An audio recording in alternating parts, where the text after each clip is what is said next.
Hi guys, this is Debbie with Wrestling in 60 Seconds. But this is not a wrestling story. I thought during this holiday season that I would share something with you, something that's been going on with Deborah and I.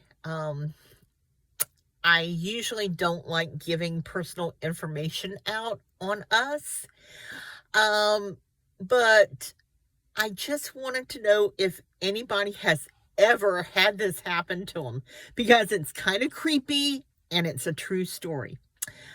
First of all, I listed our house for sale like the first week of November, and I got a ton of offers, and I accepted an offer from a real estate broker slash house flipper. I gave her 15 days to do any type of inspections that she wanted to do. And shortly after I agreed to this contract, I started noticing crazy things happening in our house. What do I mean by that? Well, it would be small things like furniture moving, not major stuff. It would be like you would bump a chair or something like this. The other, as time went on, and I noticed this every single day. It wouldn't be the same chair, it wouldn't be the same piece of furniture, but you're kind of getting my drift. The following week, lights were being left on. When, like many of you, when you leave your house, I cut all lights off and I cut off the AC or the heat while we're gone. And a little private thing that I do is that I don't close the bathroom door. And of course, if I'm using the restroom, yes, of course I close the bathroom door. But Deborah can't open the door handle to the bathroom door. And to make her life a bit easier, I leave the bathroom door open.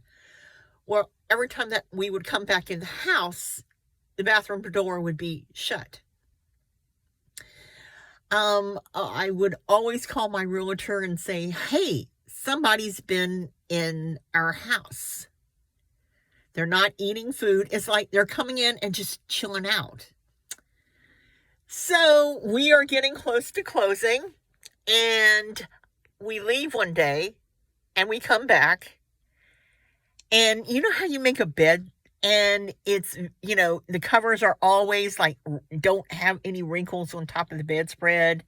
And we come back and our beds are messed up where somebody has been laying in our beds.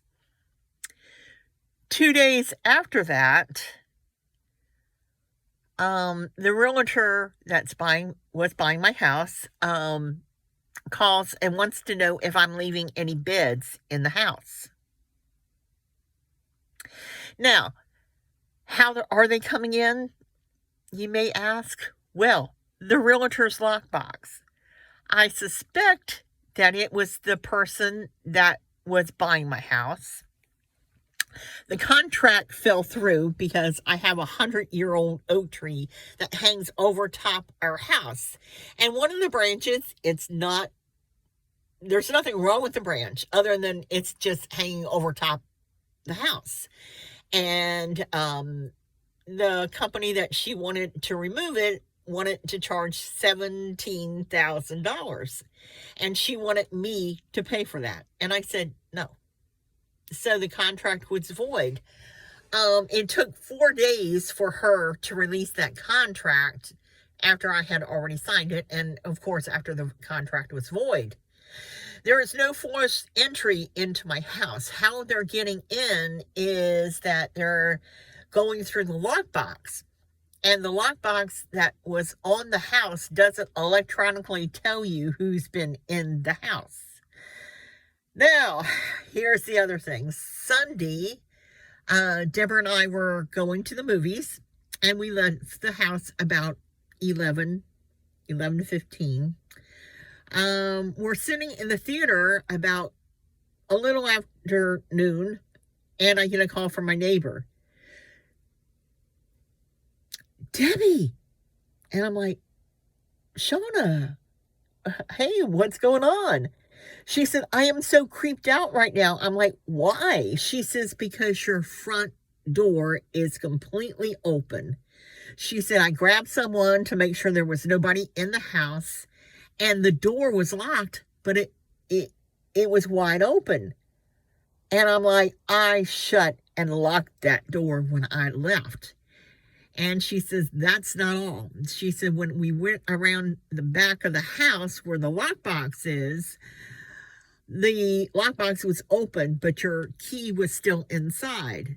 And I said, that's really weird, because I specifically went back to check the lockbox before getting in the car and driving off from the house. She says, I shut it, and,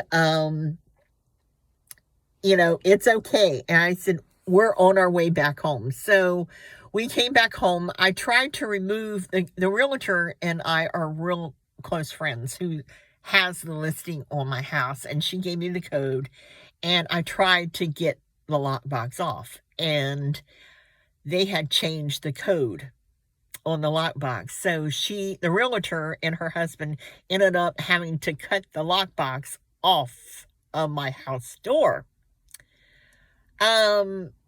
It's just really bizarre, because Deborah and I are gone a lot, not a specific time during the day. It varies, we're even gone in the evening. I had not called the police, and this, if you ask me how many times has this person been in our house, I'd have to say at least 35 times. Have they stolen anything? Well, that's another interesting thing, because Deborah has a small table that's probably less than 4 feet from their front door. And she has a bunch of Pandora jewelry, rings, bracelets, charms, sitting out open 4 feet in front of the door. Now, here's the other weird part of it is I have this real heavy suede coat, and it's so heavy that it's a Western black suede jacket, that it will bend hangers. Well, Deborah sleeps on a specialized bed mattress. I have her old bed mattress. It's up against the wall in my bedroom. I have a pretty large bedroom anyway. And so when I got my jacket out of the dresser drawer, and of course it was wrinkly because of being in there for so long, I said, I'm going to hang it on the side of the bed, twin bed mattress, and let it, get all the wrinkles out of the jacket. And I thought, I had 2 Pandora bracelets. One was the steel cable, and the other was a white leather.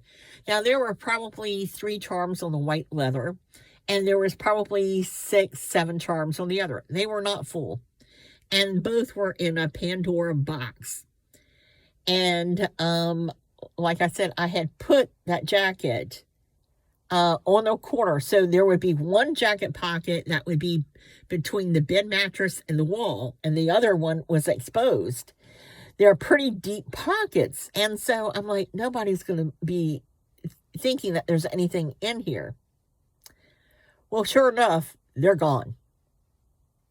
I don't understand this, because you had to search for those bracelets, as where Deborah's stuff is right out in the open, and they could have had at it.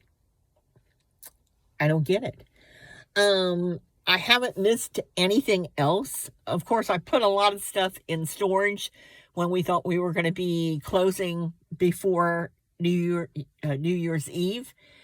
I did call the police, because I just thought, I need to start making reports on this. Nobody's going to believe it, that somebody's been in my house and there is no forced entry or anything like this.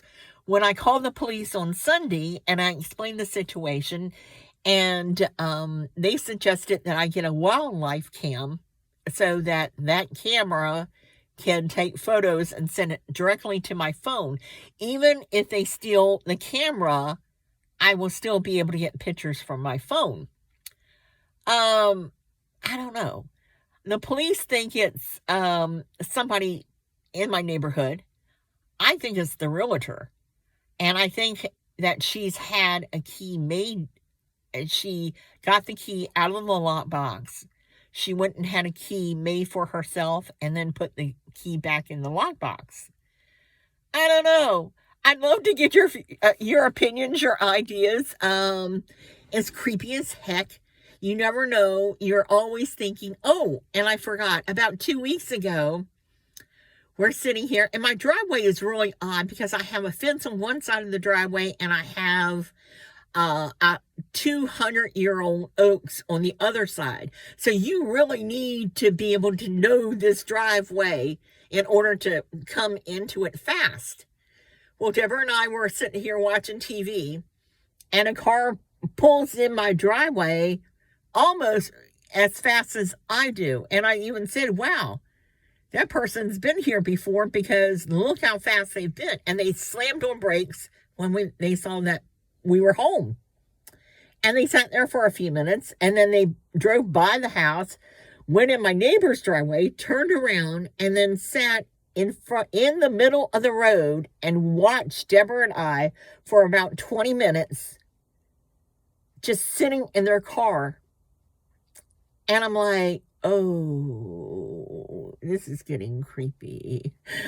Anyway, I want to thank you for listening, and I'd love to hear your comments, and I'm sure this is a story that you're going to be telling your friends about. As always, bye for now.